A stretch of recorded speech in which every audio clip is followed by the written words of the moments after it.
Welcome to special focus. ఏపీలో ఎన్నికల వేళ రాజకీయాలు రోజురోజుకు రసవత్తరంగా మారుతూ జనాల్లో హీట్ పుట్టిస్తున్నాయి. ఒకవైపు టీడీపీ జనసేన ఇప్పటికే జట్టు కట్టగా జట్టులో చేరేందుకు బీజేపీ కూడా ఆసక్తి చూపుతుంది. ఇప్పటికే హోంమంత్రి అమిత్ షా టీడీపీ అధ్యక్షుడు చంద్రబాబు భేటీ అయ్యి పొత్తుపై చర్చించారు. ఈ నేపథ్యంలో టీడీపీ జనసేనతో పాటు బీజేపీ కూడా కలిసి పోటీ చేస్తుందన్న ప్రచారం ఊపందుకుంది. మరోవైపు సీఎం జగన్ కూడా ఇవాళ ఉదయం 11 గంటలకు ప్రధాని మోదీతో భేటీ అవడంతో సర్వత్రా ఆసక్తి నెలకొంది. ఇక టీడీపీ జాతీయ ప్రధాన కార్యదర్శి నారా లోకేష్ ఈ నెల 11వ తేదీ నుంచి ఉత్తరాంధ్రలో పర్యటించనున్నారు.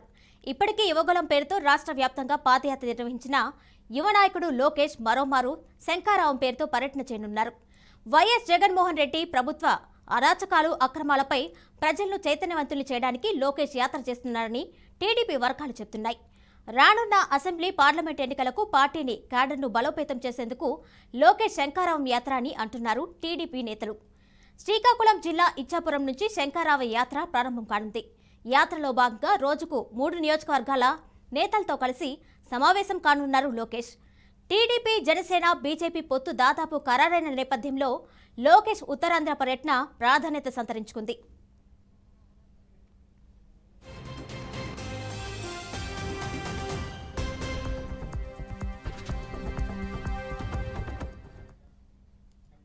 ఇక ఏపీలో అధికార వైసీపీ కూడా ఎత్తుకు పై ఎత్తు అన్నట్లుగా ప్రణాళికలు సిద్ధం చేసి అమలు చేసే దిశగా అడుగులు వేస్తుంది.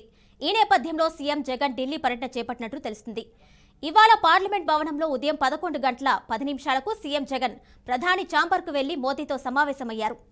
పార్లమెంట్లోని ప్రధాని కార్యాలయంలో గంటన్నర పాటు మోదీ జగన్ల సమావేశం సాగింది. ఎన్నికల ముందు వీరిద్దరి భేటీ కీలకంగా మారింది. పెండింగ్ బిల్లులు, విభజన హామీలతో పాటు తాజా రాజకీయ అంశాలపైన ఇద్దరి మధ్య చర్చ జరిగినట్లు తెలుస్తుంది.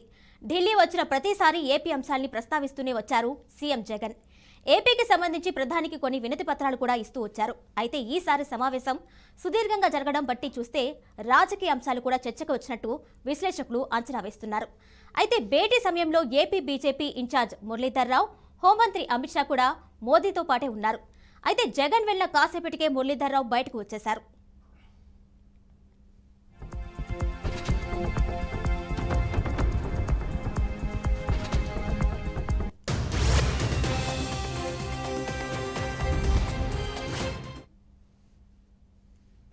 ఇక మోదీతో భేటీ అనంతరం తన పార్టీ ఎంపీలతో కలిసి పార్లమెంటుకు వెళ్లారు సీఎం జగన్. ప్రధాని మోదీ తర్వాత ఆర్థిక మంత్రి నిర్మలా సీతారామన్తో జగన్ కలిశారు. ఏపీకి రావాల్సిన నిధులపై ఆమెతో చర్చించినట్టు తెలుస్తుంది.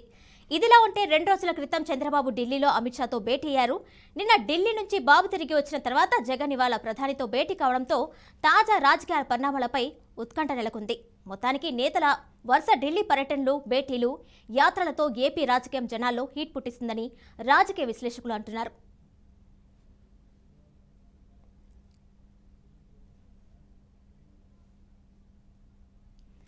ఢిల్లీ టూర్ సంబంధించి మరిన్ని అప్డేట్స్ మా ప్రతినిధి శ్రీనివాస్ అందిస్తారు. శ్రీనివాస్, చెప్పండి.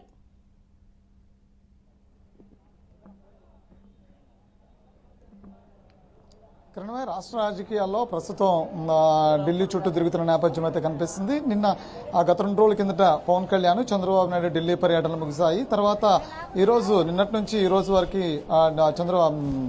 ఆంధ్రప్రదేశ్ ముఖ్యమంత్రి జగన్మోహన్ రెడ్డి ఢిల్లీ పర్యటన కొనసాగుతోంది. కొద్ది గంటల కిందటే అమిత్ షా, అదేవిధంగా మురళీధర్, నరేంద్ర మోడీతో సీఎం జగన్ సమావేశం పూర్తయింది. ఆ తర్వాత నిర్మలా సీతారామన్తో కూడా ఆర్థిక సంవత్సరంలో సంబంధించినటువంటి అంశాలు, పెండింగ్ బిల్లులు ఏవైతే ఉన్నాయో వాటిని పూర్తి స్థాయిలో ఆంధ్రప్రదేశ్కు విడుదల చేయాల్సిన నేపథ్యం ఉంది. బడ్జెట్ సమావేశాల నేపథ్యం ఉన్నప్పుడు కూడా ఆంధ్రప్రదేశ్ రావాల్సినటువంటి విభజన హామీలకు సంబంధించినటువంటి అంశాలను తీసి పక్కన పెడితే కనుక ఆంధ్రప్రదేశ్కి ప్రత్యేక ప్యాకేజీలో ఇస్తా అన్నటువంటి అంశాలు ఏవైతే ఉన్నాయో, చంద్రబాబు నాయుడు కమిట్మెంట్లో ఉన్నటువంటి అంశాలు ఏవైతే ఉన్నాయో వాటిని పూర్తి చేయాల్సిన పరిస్థితి కూడా ఉంది. అయితే కేంద్రంలో ఉన్నటువంటి గతంలో ఉన్నటువంటి బీజేపీ కేంద్ర ప్రభుత్వం గత 10 ఏళ్లుగా కొనసాగుతున్న నేపథ్యం అయితే ఉంది. చంద్రబాబు నాయుడు తర్వాత వైఎస్ఆర్సీపీ అధికారంలోకి వచ్చిన తర్వాత అదే బీజేపీనే కేంద్రంలో కొనసాగుతుంది. కాబట్టి గతంలో కూడా అనేక సందర్భాల్లో కేంద్రానికి సంబంధించినటువంటి ఆంధ్రప్రదేశ్లో పెండింగ్ అంశాలకు సంబంధించినటువంటి ప్రధానంగా మనం చూసినట్లయితే విభజన హామీలకు సంబంధించి మొన్న స్పష్టత ఇవ్వడం జరిగింది అసెంబ్లీలో. అంటే ఏదైనా సంకీర్ణ సంఖ్య వచ్చిన తర్వాత మనం ఏ కేంద్ర ప్రభుత్వాన్ని ప్రశ్నించలేము. మన అవసరత ఉన్నటువంటి ప్రభుత్వాలు అక్కడ మన అవసరత ఉన్న రోజునే మనం గట్టిగా ఎవరి దగ్గర ఏదైనా ప్రశ్నించి తీసుకురాగలుగుతాము, వాళ్ళ మెడలో ఉంచగలుగుతాం తప్ప గతంలో మనం ఊహించుకున్న ఆలోచనలన్నీ కూడా వృధా అయిపోయింది. ఎవరికి కూడా అంటే సంకీర్ణ సంఖ్య వచ్చిన తర్వాత దాన్ని మనం ఏమీ చేయలేమని చెప్పని సీఎం జగన్మోహన్ రెడ్డి మొన్నే అసెంబ్లీలో కూడా చెప్పడం జరిగింది. కాబట్టి విభజన హామీలకు సంబంధించినటువంటి ఎటువంటి ప్రణాళికతో పాటు సిద్ధమైనట్టు కూడా తెలియట్లేదు. కానీ కమిట్మెంట్స్ ఏవైతే ఉన్నాయో అంటే విభజన హామీలకు సంబంధించి కాకుండా గతంలో ఇచ్చినటువంటి అంటే పోలవరం ప్రాజెక్టుకి ఇచ్చినటువంటి కమిట్మెంట్స్ కావచ్చు, ఆంధ్రప్రదేశ్కి ఇచ్చినటువంటి ఏవైతే కమిట్మెంట్స్ ఉన్నాయో అవి ప్రత్యేక ప్యాకేజ్తో పాటు ముడిపడినటువంటి కమిట్మెంట్స్ ఏవైతే ఉన్నాయో వాటిని పూర్తి చేయాలంటూ కూడా జగన్మోహన్ రెడ్డి పర్యటనంతో కొనసాగుతుంది. అయితే నిర్మలా సీతారామన్తో ఈ అంశాలు మాత్రమే ప్రధానంగా చర్చ తీసుకురావాల్సిన పరిస్థితి అవుతుంది. అయితే గతంలో పెట్టినటువంటి 5 బడ్జెట్ సమావేశాల్లో 5 బడ్జెట్లో ఎక్కడా కూడా పూర్తి స్థాయిలో ఈ అంశాల మీద బడ్జెట్ ప్రవేశపెట్టకపోవడం, అయితే దీనికి సంబంధించినటువంటి బిల్లులు ఏవైతే ఉన్నాయో 2018కి ముందే ఇవన్నీ కూడా కేంద్రంలో ఇవన్నిటి మీద ప్రపోజల్స్ ఆల్రెడీ పెట్టేస్తున్నాము, మీరు దీని మీద అన్నిటి పంపిస్తే కనుక మేము త్వరగతిన ఈ గతంలోనే రిలీజ్ చేస్తామని గతం చెప్పినటువంటి నేపథ్యం ఉంది. కాబట్టి అనేక సార్లు దేనికి ఎంత వ్యాయం అవుతుంది, దేనికి ఎంత ఖర్చు అవుతుందని చెప్పని పంపించినప్పుడు కూడా ఆ బిల్లులు ఏవి కూడా ఇంతవరకు ఆంధ్రప్రదేశ్కి రాలేదు, త్వరగతిన రిలీజ్ చేయాలని చెప్పంటూ వాటి కోసం వెళ్ళడం జరిగింది. అయితే ఎన్నికలు సమీపిస్తున్న నేపథ్యంలో వీటికి సంబంధించిన అంటే కేంద్రం రావాల్సినటువంటి నిధులు ఏవైతే ఉన్నాయో వాటిని త్వరగతిన తెచ్చుకుంటేనే రాష్ట్రంలో పెండింగ్ లో ఉన్న అంశాన్ని పూర్తి చేసుకోవచ్చు అని చెప్పని ప్రస్తుత ప్రభుత్వం ఆలోచిస్తున్న నేపథ్యం. అయితే మరో పక్క నుంచి రాజకీయాలకు సంబంధించినటువంటి చర్చ కూడా నరేంద్ర మోడీ అదేవిధంగా జగన్మోహన్ రెడ్డి జరిగిందనేది మేధావులు అంచనా వేస్తున్న నేపథ్యం కూడా కనిపిస్తుంది. అయితే రాజకీయాలకు సంబంధించినటువంటి పొత్తులు ఏవైతే వ్యవహారం ఏదైతే ఉందో అది ఇప్పటికే స్పష్టత ఇచ్చిన నేపథ్యం కూడా కనిపిస్తుంది. అయితే బీజేపీ జనసేన కలిసి ఉండేటువంటి నేపథ్యంలో బీజేపీని జనసేన వదిలే పరిస్థితి కనిపించట్లేదు, ఆంధ్రప్రదేశ్ అదేవిధంగా జనసేన బీజేపీ వదిలే పరిస్థితి కనిపించట్లేదు. అయితే వీళ్ళిద్దరికీ ఉమ్మడిగా ఉన్నటువంటి అంశం ఏదైతే ఉందంటే టీడీపీ అంశం. అయితే టీడీపీ కలిసి పోటీ చేసేటువంటి జనసేనతో కలిసి పోటీ చేసే నేపథ్యంలో బీజేపీతో పాటు కలిసి వెళ్లాల్సిన పరిస్థితి అయితే ఉంది. రానున్న 24 ఎన్నికల్లో బీజేపీ ఆంధ్రప్రదేశ్లో కీలక పాత్ర పోషించబోతూ ఉంది అనేది మాత్రం కడుతుంది. అంటే గతంలో ఎన్నికల కమిషన్తో పాటు అన్ని అంటే కేంద్రంతో ఉన్నటువంటి ఏదైతే సంస్థలు ఉన్నాయో వాటితో బీజేపీ ఈవెంట్ మేనేజ్మెంట్ చేస్తుంది అనేది గతంలో ఉన్నటువంటి నానుడి. సరే దానికోసమే అని చెప్పని అనుకోవచ్చు. లేదు అంటే కనుక కేంద్ర బీజేపీతో పాటు ఆంధ్రప్రదేశ్ విడిగా వెళ్తే ఓట్ షేర్ నష్టపోయేటువంటి అవకాశం కనిపిస్తుంది. అంటే ఎక్కువ శాతం బీజేపీ ఓట్ షేర్ అంతా కూడా ఇటు టీడీపీ జనసేనతో కలిసి ఉన్నటువంటి నేపథ్యంలో ఎక్కడన్నా షేర్ అవుతుంది అన్న ఆలోచనతో కూడా ఈ పొత్తుల మీద వెళ్తున్న నేపథ్యం అవుతుంది. దాని మీద పొత్తులకు సంబంధించినటువంటి అంశం కూడా పూర్తయినటువంటి పరిస్థితి. మరో పక్క నుంచి ప్రస్తుత రాజకీయ పరిణామాలు ఏవైతే ఉన్నాయో ఆంధ్రప్రదేశ్లో ఇంటెలిజెన్స్ రిపోర్ట్స్ ఏవైతే కేంద్ర ప్రభుత్వానికి వెళ్ళినాయో దాని ప్రకారం కూడా జగన్మోహన్ రెడ్డి ప్రధానమంత్రి సమావేశం కూడా నడిచిందని చెప్పుకోవచ్చు. కిరణ్మయ్య, ఓవరాల్ గా చూసినట్లయితే ఏపీ రాజకీయాల్లో కీలక అంశాలు మాత్రం నడుస్తున్న పరిస్థితి కనిపిస్తుంది. Right Srinivas, right. ఏపీలో ఎన్నికల వేళ రాజకీయాలు రోజు రోజుకు రసవత్తరంగా మారుతున్నాయి. ఇక మరిన్ని అప్డేట్స్ మా ప్రతినిధి తిలక్ అందిస్తారు. తిలక్, చెప్పండి. ఏపీలో అయితే రాజకీయాలు రోజు రోజుకు రసవత్తరంగా మారుతున్నాయి. ఈ నేపథ్యంలోనే బీజేపీ జనసేన టీడీపీ కూటమి అయితే దాదాపు ఖరారైనట్టే కనిపిస్తుంది. ఈ నేపథ్యంలో ప్రధాని మోదీ సీఎం జగన్ భేటీని దాదాపు గంటన్నర పాటు అయితే సాగినట్టు తెలుస్తుంది. అయితే దీన్ని ఎలాగా చూడొచ్చు?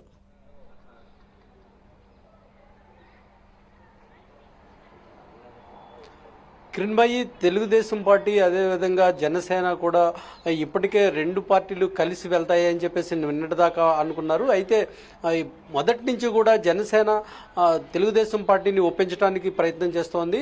బీజేపీ తోటి కలిసి 3 పార్టీలు కలిసి వెళ్ళాలి అనే అంశాన్ని జనసేన మధ్యవర్తిత్వం వహిస్తోంది. 2 పార్టీ తెలంగాణ తెలుగుదేశం పార్టీ మీద అదేవిధంగా బీజేపీ జాతీయ నాయకత్వంతో చర్చిస్తూ వచ్చింది.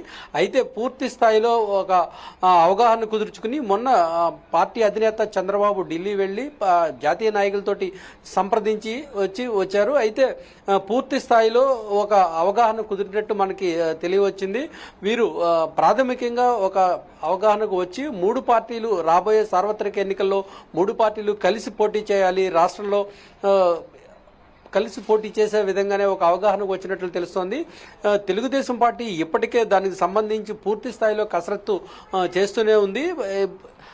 ఇప్పటికే జనసేనకు కొంత సూత్రప్రాయంగా కొన్ని స్థానాలు కేటాయించి వారిని క్షేత్రస్థాయిలో వారి నియోజకవర్గాలని వారికి చెప్పినట్లు తెలుస్తోంది. అదేవిధంగా మరొకసారి ఈ జాతీయ స్థాయి నాయకత్వంతో కూడా బీజేపీ జాతీయ స్థాయి నాయకత్వంతో కూడా సమావేశం అయిన తర్వాత బీజేపీకి ఎన్ని సీట్లు ఇవ్వాలి అనే దానిపై కూడా ఒక అవగాహనకు వచ్చే అవకాశం ఉంది. ఏది ఏమైనప్పటికీ కూడా రాబోయే ఎన్నికలను తెలుగుదేశం పార్టీ ఎంతో ప్రతిష్టాత్మకంగా తీసుకుంది. ఈ ఎన్నికల్లో ఖచ్చితంగా విజయం సాధించి రాష్ట్రంలో అధికారాన్ని చేజిక్కించుకోవాలి అని చెప్పేసి తెలుగుదేశం పార్టీ ఇప్పటి నుంచే వ్యూహాలు పన్నుతోంది.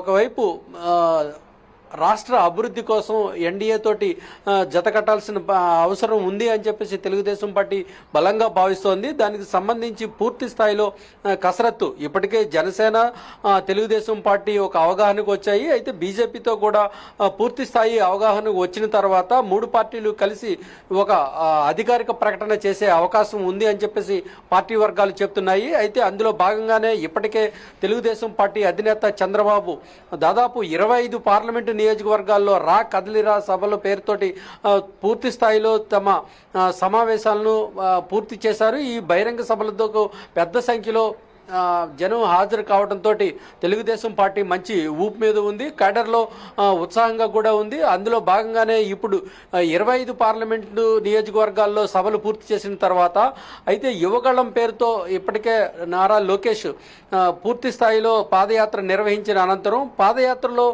కవర్ కాని నియోజకవర్గాల్లో శంకారావం పేరుతో ఈ నెల 11వ తేదీ నుంచి 11 రోజుల పాటు ఉత్తరాంధ్రలో పర్యటించనున్నారు. ఉత్తరాంధ్రలో పర్యటిస్తూ పార్టీ మండల స్థాయి గ్రామ స్థాయి కార్యకర్తల నుంచి నియోజకవర్గ స్థాయి కార్యకర్తలతో కూడా నేతలతో కూడా సమావేశాలు ఏర్పాటు చేసి రాబోయే ఎన్నికల్లో ఏ విధంగా పనిచేయాలి, రాష్ట్ర ప్రభుత్వం అనుసరిస్తున్న ప్రజా వ్యతిరేక విధానాలను ప్రజల్లోకి ఏ విధంగా తీసుకువెళ్ళాలి అనే అంశం, అదేవిధంగా ఓటర్లను బూత్ స్థాయిలో పోలింగ్కి తీసుకురావడానికి ఏ విధంగా చేయాలి అనే అంశాలన్నింటినీ కూడా నారా లోకేష్ వారందరికీ కూడా దిశానిర్దేశం చేయనున్నారు.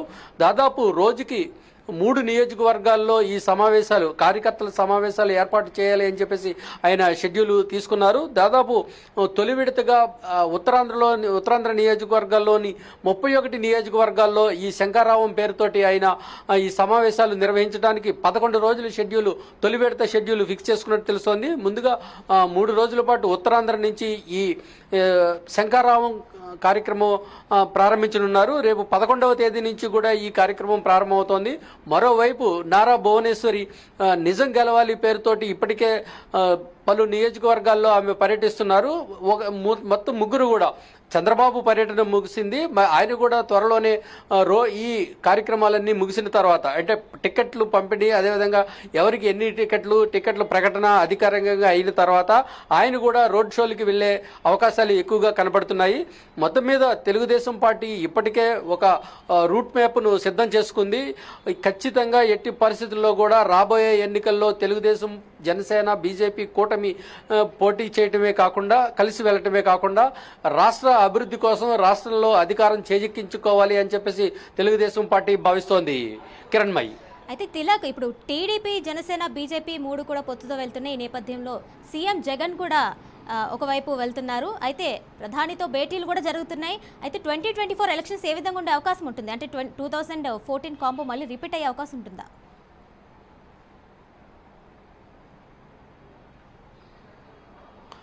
ఖచ్చితంగా 2024 ఎన్నికల్లో ఈ 3 పార్టీలు ఒక కూటమిగా వెళ్లే అవకాశాలు ఎక్కువగా కనబడుతున్నాయి. గత ఎన్నికల్లో కూడా వైసీపీ ఒంటరిగానే పోటీ చేసింది. ఇప్పుడు కూడా మేము ఒంటరిగానే వెళ్తాము అని చెప్పేసి అన్ని సందర్భాల్లో కూడా వైఎస్ జగన్ చెప్తూ వస్తున్నారు. ఖచ్చితంగా మేము సింహం సింగిల్ గానే వస్తుంది అన్న రీతిలో వాళ్ళు చెప్తున్నారు. మేము ఎవరితోనూ జతకట్టే ప్రసక్తే లేదు, మేము ఖచ్చితంగా మళ్ళీ తిరిగి అధికారంలోకి వస్తాము అని చెప్పేసి ఆయన ప్రకటిస్తున్నారు. అందులో భాగంగానే ఈ రోజు ఆయన ఢిల్లీ పర్యటన కేవలం రాష్ట్రానికి రావాల్సిన పెండింగ్ నిధులు వాటి కోసమే ప్రధాని వద్దకు వెళ్లి ప్రధాని అపాయింట్మెంట్ కోరాము. కానీ మేము ఎట్టి పరిస్థితుల్లో కూడా ఎన్డీఏలో చేరే పరిస్థితి ఉండదు అని చెప్పేసి ఇటు వైసీపీ కూడా చెప్తోంది. ఏది ఏమైనప్పటికీ కూడా ఈ రోజు జగన్ పర్యటనపై కొంత ఉత్కంఠ నెలకొంది. అయితే జగన్ ఢిల్లీ అంటే తెలుగుదేశం పార్టీ అధినేత చంద్రబాబు వెళ్లి వచ్చిన తెల్లారే ఆయన ఎందుకు వెళ్లవలసి వచ్చింది అని రాజకీయ వర్గాలు వర్గాల్లో అయితే పెద్ద ఎత్తున చర్చ జరుగుతోంది. ఇది ఢిల్లీ పర్యటనకు కూడా వైసీపీ పూర్తి స్థాయిలో ఖండించింది. కేవలం అభివృద్ధి నిధుల కోసం, రాష్ట్ర అభివృద్ధికి సంబంధించిన పెండింగ్ ప్రాజెక్టులు వాటి కోసమే వెళ్లారు అని చెప్తున్నప్పటికీ కూడా ఇటు తెలుగుదేశం పార్టీ కూడా ఆసక్తిగా గమనిస్తోంది. ఎందుకంటే ఈ రాజకీయ కారణం లేకుండా ముఖ్యమంత్రి జగన్ ఢిల్లీ వెళ్లే అవకాశం లేదు అని చెప్పేసి తెలుగుదేశం పార్టీ భావిస్తోంది. ఏది ఏమైనప్పటికీ కూడా మూడు పార్టీలు కలిసే రాబోయే సార్వత్రిక ఎన్నికల్లో పోటీ చేసే అవకాశం ఉంది అని చెప్పేసి అందరూ భావిస్తున్నారు. రైట్, ఇక ఇదే అంశం సంబంధించి మరిన్ని అప్డేట్స్ మా ప్రతినిధి శ్రీనివాస్ అందిస్తారు.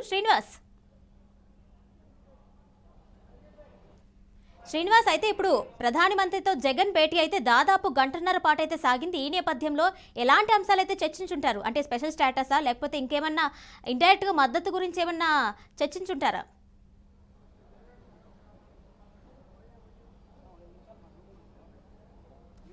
అంటే గతంలో కూడా ప్రత్యక్షంగా ఎక్కడ కూడా పొత్తులతో అయితే వెళ్ళినటువంటి పరిస్థితి వైసీపీకి లేదు. అయితే వాళ్ళు కేంద్ర ప్రభుత్వంతో పాటు పొత్తులతో వెళ్తామని గతంలో కూడా చెప్పలేదు. జగన్మోహన్ రెడ్డి 2019 ఎన్నికల ముందు కూడా ఏదైనా పార్టీ, ఏ పార్టీ అధికారంలోకి వచ్చినప్పుడు కూడా మన మద్దతుతో, అంటే మన సపోర్ట్ కావాల్సినటువంటి పరిస్థితుల్లో మనకు ఎవరైతే విభజన హామీలు, అదేవిధంగా ప్రత్యేక హోదా పెట్టినటువంటి విభజన చట్టంలో పెట్టినటువంటి హామీలు ఎవరైతే నెరవేరుస్తారో వాళ్ళకి మన మద్దతు ఉంటుందని చెప్పని 2019 ఎన్నికల ముందే చెప్పడం జరిగింది. అయితే అనుకోని రీతిలో అప్పుడు బీజేపీకి పూర్తి సంకీర్ణ సంఖ్య రావటం, అయితే ఎవరో రాష్ట్రాలు, అంటే ఇతర రాష్ట్రాలతో ఉన్నటువంటి ఎవరితోనూ కూడా పొత్తులు, అంటే మద్దతు అవసరం లేనటువంటి పరిస్థితిని కూడా చూసాం. ఆ తర్వాత అడిగినప్పుడు కూడా 5 సంవత్సరాల పాటు ఆంధ్రప్రదేశ్ అంటే ఆంధ్రప్రదేశ్ అభివృద్ధి కోసమని, లేదంటే ఆంధ్రప్రదేశ్లో పరిపాలన కొనసాగించాలంటే విభజన తర్వాత ఎక్కువ శాతం రెవెన్యూలో ఉన్నటువంటి ఆంధ్రప్రదేశ్ని ముందుకు తీసుకెళ్లాలంటే కేంద్ర ప్రభుత్వ సహాయ సహకారాలు కావాలి. కాబట్టి అది ప్రతి అంశంలోనూ కూడా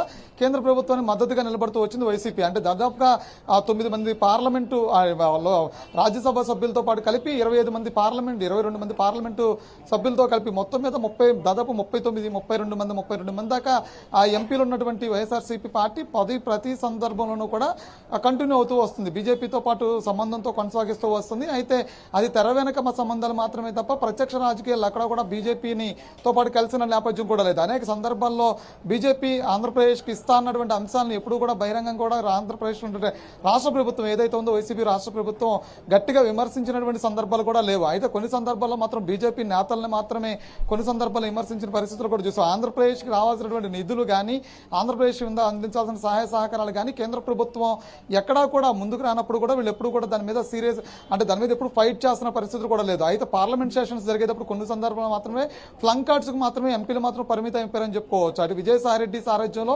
కొంతమంది ఎంపీలు మాత్రమే ఆ ఫ్లంక్ కార్డ్స్తో మాత్రమే ఇక్కడ పార్లమెంట్ సెషన్ జరిగేటప్పుడు నిరసన తెలియజేసేవాళ్ళు.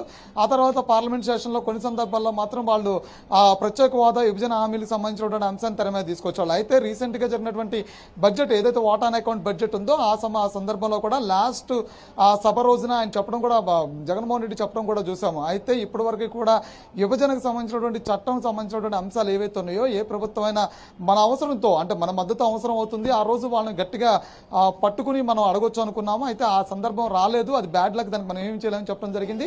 అయితే కమిట్మెంట్ ప్రకారం ఏదైతే ప్రత్యేక హోదా కానీ, ఇటు విభజన హామీలకు సంబంధించిన అంశాలను పక్కన పెడితే ప్రత్యేక ప్యాకేజీకి సంబంధించిన అంశాలు పూర్తి చేస్తా అన్నటువంటి ప్రాజెక్టుల అంశాలు, ప్రభుత్వ ఆంధ్రప్రదేశ్కి ఇస్తా అన్నటువంటి నిధుల సమీకరణ ఏవైతే ఉన్నాయో వాటిని సహకరించాలని చెప్పని అడ్డం జరిగింది. అయితే 5 ఏళ్ల కాలంలో నిర్మలా సీతారామన్ బడ్జెట్ పెట్టినటువంటి సందర్భాల్లో ఈ 5 ఏళ్ల కాలంలో పెట్టిన ఏపీ వైపు అతిగా చూసినటువంటి పరిస్థితి లేదు. ఏపీకి అతిగా బడ్జెట్ ప్రాధాన్యత ప్రయారిటీ ఇచ్చినటువంటి పరిస్థితి కూడా లేదు.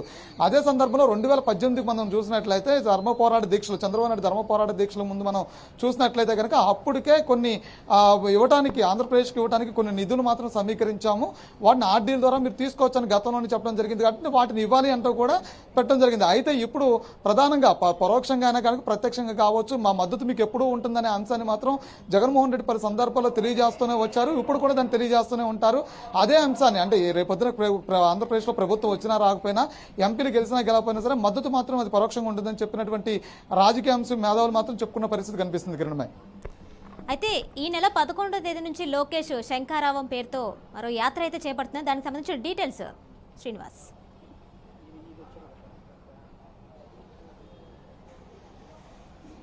ఇప్పటికే ఆంధ్రప్రదేశ్ మొత్తం మీద సిద్ధాంత పేరుతో రాజకీయ సభల్ని వైఎస్ఆర్సీపీ ఆల్రెడీ స్టార్ట్ చేసింది. ముఖ్యమంత్రి జగన్మోహన్ రెడ్డి ఆ సభల నుంచి ఆయన ప్రసంగం కూడా చేస్తుంది. అంటే ఆంధ్రప్రదేశ్లో ప్రస్తుత పరిస్థితుల్లో ఆంధ్రప్రదేశ్కు ఉన్నటువంటి రెవెన్యూ లోట్లో కూడా వెనకబడినటువంటి తరగతులు ఎవరైతే ఉన్నారో, అంటే ఇచ్చిన మాట ప్రకారం నవరత్నాలు పేరిట ఏదైతే సంక్షేమ పథకాలు ఉన్నాయో ఆ సంక్షేమ పథకాలన్నీ కూడా అమలు చేస్తూ 90% అమలు చేస్తూ వచ్చినటువంటి ప్రభుత్వం తమ ప్రభుత్వంగా చెప్పుకుంటున్నారు. ఇప్పటికీ అనేక సందర్భాల్లో ఇటు గడప గడపకి మన ప్రభుత్వం కావచ్చు, జగనన్నకు చెబుదాం కార్యక్రమం కావచ్చు, అదేవిధంగా మా నమ్మకం నువ్వే జగనన్న కార్యక్రమం కావచ్చు, ఈ అన్ని కార్యక్రమాలతో కూడా ఇప్పటికే ప్రజలకి ఇంటింటికి స్టిక్కర్లు అంటించి కూడా ప్రభుత్వం చేస్తున్నటువంటి అనేక సంక్షేమ కార్యక్రమాలు చేయడం జరిగింది. అయితే గడప గడపకి మన ప్రభుత్వం కార్యక్రమం చేపట్టినప్పుడు కూడా అయితే అప్పుడే ఆంధ్రప్రదేశ్లో ఉన్నటువంటి వెనకబడినటువంటి తరగతులకి ఎంత మేరకి ఆ సంక్షేమ పథకాలు అందించుతున్నాం అని చెప్పని లెక్కలతో సహా అప్పుడే ప్రతి ఇంటికి ఎమ్మెల్యే మంత్రి వెళ్లి ప్రతి ఇంటికి వెళ్ళి చెప్పినటువంటి నేపథ్యాన్ని కూడా చూసాం. అయితే సిద్ధం ద్వారా మరొకసారి ఎన్నికల శంఖారావాన్ని పూరించాలని చెప్పుకోవచ్చు. గతంలోనే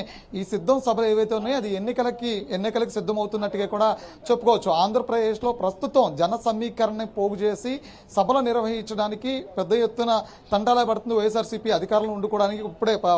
ఇప్పుడే కొన్ని కామెంట్స్ కూడా మనం వింటూ వస్తున్నాము. అయితే జన సమీకరణ కూడా అంత ఈజీగా ఏమీ లేదు, ప్రజలు బలవంతంగా తోలుకొస్తున్నారు అనేది కూడా వింటున్నాము. అయితే సిద్ధం సభల ద్వారా ఎన్నికల శంఖారావం జగన్మోహన్ రెడ్డి ఆల్రెడీ పూరించారు.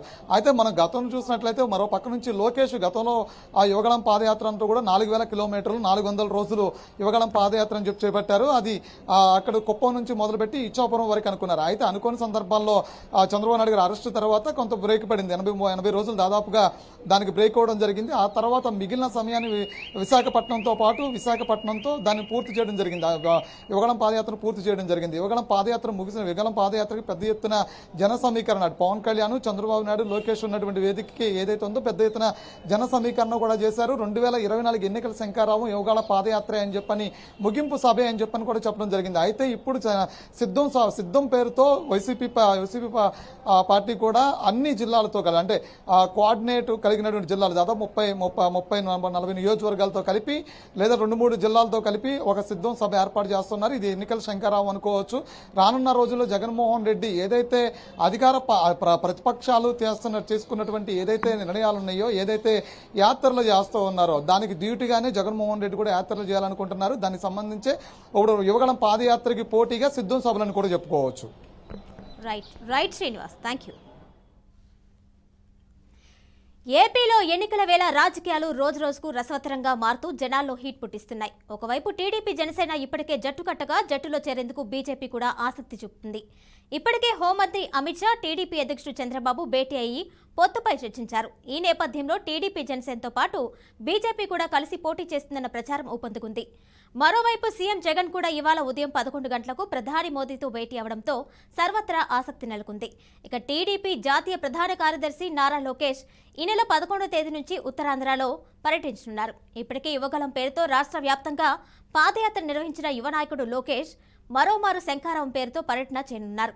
వైఎస్ జగన్మోహన్ రెడ్డి ప్రభుత్వ అరాచకాలు, అక్రమాలపై ప్రజల్ని చైతన్యవంతులు చేయడానికి లోకేష్ యాత్ర చేస్తున్నారని టీడీపీ వర్గాలు చెబుతున్నాయి. రానున్న అసెంబ్లీ, పార్లమెంట్ ఎన్నికలకు పార్టీని క్యాడర్ను బలోపేతం చేసేందుకే లోకేష్ శంఖారావం యాత్ర అని అంటున్నారు టీడీపీ నేతలు. శ్రీకాకుళం జిల్లా ఇచ్చాపురం నుంచి శంఖారావం యాత్ర ప్రారంభం కానుంది.